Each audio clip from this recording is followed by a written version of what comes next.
En við ætlum að byrja hins vegar á því að fara út að hlaupa. Það eru sestarnir hjá mér Hrönn Guðmundsdóttir og Gígja Gunnarsdóttir á vegum Kvennahlaups ISÍ og Sjóvá og það að hefjast núna í 29. sinn. Tryggingasérfræðingar mínir eru nú yfirleitt hérna hjá mér frá Sjóvá en nú ætlum við að hlaupa þessu upp í, ég segi ekki vitleysu, en hlaup.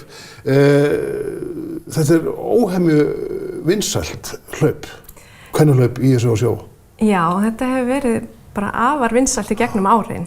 Þetta náttúrulega eins og þú segir, þetta er 29. sinn sem hlaupið haldið. Það segir sig hvað? Það segir sig hvað og haldið á yfir 90 stöðum all land allt og það náttúrulega það sem gerir það svo sérstakt. Þetta ekki bara einn viðburður á einum stað, þetta allt land og líka víða erlendis og þannig að það geta konur hvar sem þær búa fundið sinn stað til að hlaupa á og þó það sé á ferðalagi eða hvað sem þær að gera, þá geta þær fundið sinn stað.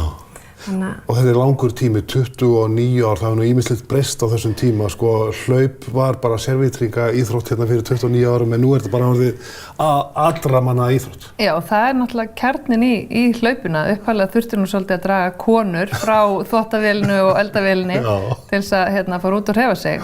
Og núna, hátt í 30 árum síðar það náttúrulega ekki staðreynd, þá það orðna óstöðvandi í alls konar íþróttum og náttúrulega mjög virkar í hlaupunum. Þannig að nú áherslan kannski aðeins önnur, nú við raunin að snúa tilbaka og biðja konur bara að njóta með aðra að hreyfa sig, njóta með börnunum, vinkonum, ömmum, frængum, systrum og njóta svolítið samverunar og horfa upp frá hlaupáurinn einu sinni og hlaupa svona bara til gleði og gamans og búa sér til skemmtilega stund og draga sem flesta með sér og fara svo í sunda eftir og bakaríið eða fara heim í súpu eða eitthvað svona, hafa þetta svolítið svona meiri svona gleði og gaman og þannig að áherslan hefur aðeins breyst og það gaman að því, virkilega. Sko hlaup eru að margra mati allra meina bót. Já, hreyfing. Að finna sína hreyfingu sitt í samræmi með áhuga sinn og getu. Það í raun og veru gagnast öllum. Og þá í raun og veru bara, og það einmitt þetta að gera það á sínum forsendum og eins og kvennahlaupið náttúrulega snýst og það sem svo frábært við kvennahlaupið, það engin tímataka og það getur hver mætt á sínum forsendum og líka gert þetta saman á allt frá bara margar hafa bara komið fyrst og mörg í móðurkviði og síðan bara vaksaði upp með kvennahlaupinu og þarna eru mömmur, ömmur, langömmur og öll fjölskyldan getur komið saman. Þetta stemming og mjög jákvæð og skemmtileg orka sem alltaf á kvennahlaupsstað. En má ég koma? Já, það ekkert, markhópurinn konur, en kallar hafa ávallt verið velkomnir og kallar hafi gegnum tíðina verið afar mikilvægur liður í kvennahlaupinu.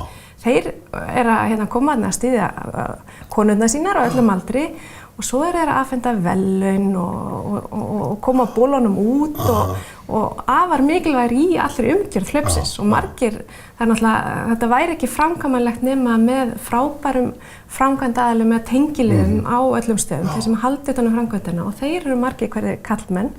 Þannig að karlmenn líka mikilvægur hluti af kvennahlaupinu. Ekki bannað. Nei, alls ekki bannað. Kvennahlaup Sjóvá og ISÍ haldið, nánast allt land. Já, við erum bara á eiginlega hverju landshorni og krummaskuði ef svo má segja og það alveg dásamlegt að hvað bara margir staðir, hvað þetta fastu punktur hjá rosalega mörgum stöðum og konurnar það bara má ekki missa af þessu og þetta svo, það bara að byrja að spurja sko bara strax eftir hlaup hvenær þetta næsta ári þannig að setja fest þetta og bara ótrúlega góð þáttaka alveg og við skiptum þessu svona. Það eru 2/3 hlutar cirka þátttökuaðilar eru út á landsbyggðinni og það sem náttúrulega svo dásamlegt við þetta. Þetta fyrir alla og við hugsum þetta fyrir alla og það eiga bara flestir að hafa tök á að taka þátt. Og fyrir þá sem að velta fyrir sér, sko, hvenar og hvar þetta núna? Heyrðu, við erum að tala laugardaginn næsta, 2. júní. 2. júní. Og hér í Reykjavík, í Garðabæ og Mosfellsbæ verður það klukkan 11. Þannig að þetta verður auðvelt fyrir höfuðborgarbúana að nálgast það. Svo náttúrulega flestum stöðum, 2. júní dagurinn. Þetta sjómandagshelgi, þannig að einhverju hafa aðeins neikað þessu til kannski í tíma eða haldið þetta degi fyrir eða einhverjum dögum seinna, en við erum með síðu bara sem heitir kvennahlaup.is og þar eru allir hlaupastæðir og klukkan hvað og hérna, þannig að það fer ekki fram hjá neinum sem að ætla sér að mæta, hvar hann getur mætt. Og það engin ástæða til að mikla þetta fyrir sér? Alls ekki, þetta bara jákvæð stemming, skemmtun, koma bara á staðinn í bólnum sínum og taka bara sem flesta með sér og gera þetta er svona félagslegu viðburður, skemmtileg stund. Ef þið langar að hlaupa, þá getur þið hlaupið. Ef þú vilt skokka eða ganga, þá bara gerir það. Gerir þetta bara þínum forsendum og hefur gaman og færð sem flesta með þér. Gerir meir úr þessu. En finniði stúlkur fyrir hugarfarsbreytingunni á þessum 29 árum hefur náttúrulega mikið gerst og almenningur er farin að hreyfa sig mun meira. Er hugarfarsbreyting í gangi? Já, verður við ekki að segja það? Jú, algjörlega, eins og Hrönn var að segja áðan að það náttúrulega, maður sér að hreyfing kvenna almennt hefur aukist. Konur eru farin að hreyfa sig meira og stunda og svo er svo gaman að það er svo mikil fjölbreytni, það er svo margt í boði, þú getur valið svo margt, það ætti að vera auðvelt fyrir alla að finna sína hreyfingu og svo náttúrulega bara hefur líka séð hvernig bæði þessi almenna hreyfing og svo hvernig íþróttaþáttaka kvenna og þáttaka í íþróttahreyfingunni og starfinu þar hefur aukist og árangurinn á alþjóðavísu frábær hjá íslenskum íþróttakonum, þannig að öll breytin, ég held að það er aukin hreyfing kvenna í víðasta skilningi. Og kannski hefur kvennahlaup ISÍ og Sjóvá breytt einhverju í þessum efnum? Vonandi. Það hefur alveg sinn þátt í því. Já, og við heyrum náttúrulega eiginlega á hverju ári sögur af konum sem eru kannski ekki í hreyfingu og fara sitt fyrsta hlaup og í framhald af því, kannski taka bara gönguna, framhald af því, fara að bæta við vegalengd og eru svo allt í einu farnar að hlaupa og koma í næsta kvennahlaup og hlaupa þá og þetta er sögur sem við heyrum og okkur þykir alveg óskaplega vænt að bara ná þessum konum virkum sama í hver hreyfingu þær eru, það er alveg stórkostlegt og það gefur svo allavega gildi að halda áfram og hreyfa við fleirum sem eru þá kannski í minni hreyfingu og hreyfa við kannski þeim sem eru í mikilli hreyfingu að tóna sig kannski stundum aðeins tilbaka og njóta og við heyrum alveg óskaplega mikið af skemmtilegum sögum sem að við einhvern veginn gefur þessu svo mikið gildi og maður þyrfti einhvern veginn að ná að pakka inn og dreifa sem víðast það er ógrinn af þeim. Og þetta er gríðarlegur fjöldi.